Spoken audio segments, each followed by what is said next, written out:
నమ్మకానికి మరో రూపమే దేవుడు. ఒక చిన్న కథ ద్వారా తెలుసుకుందాం. ఒకప్పుడు ఒక ప్రాంతంలో కర్ఫ్యూ విధించబడింది. అలా నిర్వహిస్తున్నప్పుడు ఆ కర్ఫ్యూ వల్ల ఇంటి తలుపులు కూడా తీయడానికి వీలు లేని పరిస్థితులు. అదే ప్రాంతంలో ఒక పేద ముసలావిడ 10 ఇళ్లలో పాచి పని చేసుకుంటూ తల్లిదండ్రులు లేని తన మనవడి ఆకలి తీర్చేది. ఆ కర్ఫ్యూ వల్ల ఆ ముసలావిడ తన మనవడి ఆకలి తీర్చలేక తన బాధను దేవుడికి మొరపెట్టుకోవడానికి మోకాళ్ళ మీద మోకరిల్లి ప్రార్థన చేస్తుంది.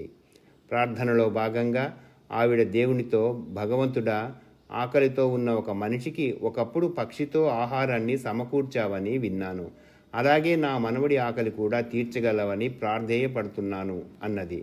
ఆ మాట విన్న తన మనవడు భగవంతుడు పంపే పక్షి తనకు ఆహారాన్ని తెస్తుందని నమ్మి, పక్షి లోపలికి రావాలంటే తలుపులు తెరిచి ఉండాలని వెంటనే కిటికీ తలుపులు తెరిచాడు.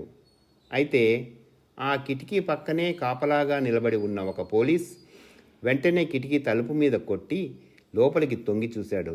లోపల ఓ పసివాడు బిక్కమొహం వేసుకొని అతని వంక బెదురుగా చూస్తూ ఉంటే ఆ పోలీస్, ఏరా తలుపెందుకు తీశావు అన్నాడు. ఆ పిల్లవాడు, మా బామ్మ దేవునికి ప్రార్థన చేసింది, దేవుడు పక్షితో ఆహారం పంపుతాడని అంటుంది, అందుకే కిటికీ తలుపులు తీశాను అన్నాడు. అప్పుడు ఆ పోలీసు లోపల గదిలో మోకాళ్ల మీద ప్రార్థన చేస్తున్న ఓ ముసలావిడను చూసి, ఆ పిల్లవాడితో ఆకలి వేస్తుందా అని అడిగి, మీ బామ్మ చెప్పిన పక్షిని నేనే, నువ్వు కిటికీ తలుపులు వేసుకొని లోపలే ఉండు, నేను మళ్ళీ వచ్చి తలుపులు కొట్టినప్పుడు తీయి అని చెప్పాడు.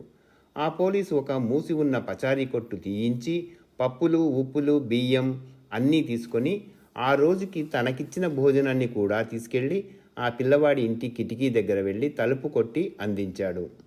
ఆ ముసలావిడ ప్రార్థన విన్న దేవుడు ఆ పోలీసు ద్వారా ఆకలి తీర్చాడు. ఒకరిది ప్రార్థన, ఇంకొకరిది విశ్వాసం, మరొకరిది ప్రేమపూరిత సహాయం. దిక్కులేని వారికి దేవుడే దిక్కు.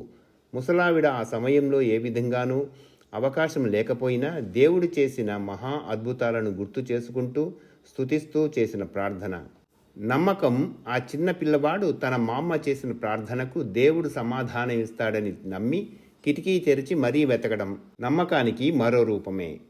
ఆ పిల్లవాడికి దేవుడి మీద ఉన్న నమ్మకానికి ఆశ్చర్యపోయిన ఒక పోలీసు ఆ పిల్లవాడి ఆకలిని గుర్తించి తన వంతు సహాయం చేయడం. మిత్రులారా, పాలలో పెరుగు, వెన్న, నెయ్యి దాగి ఉన్నట్లు మన నమ్మకంలో ఎన్నో మహా అద్భుతాలు దాగి ఉన్నాయి. కాకపోతే అవి చూడాలంటే కాస్తంత ఓపిక, మనోధైర్యం, కష్టపడే తత్వం ఉంటే చాలు.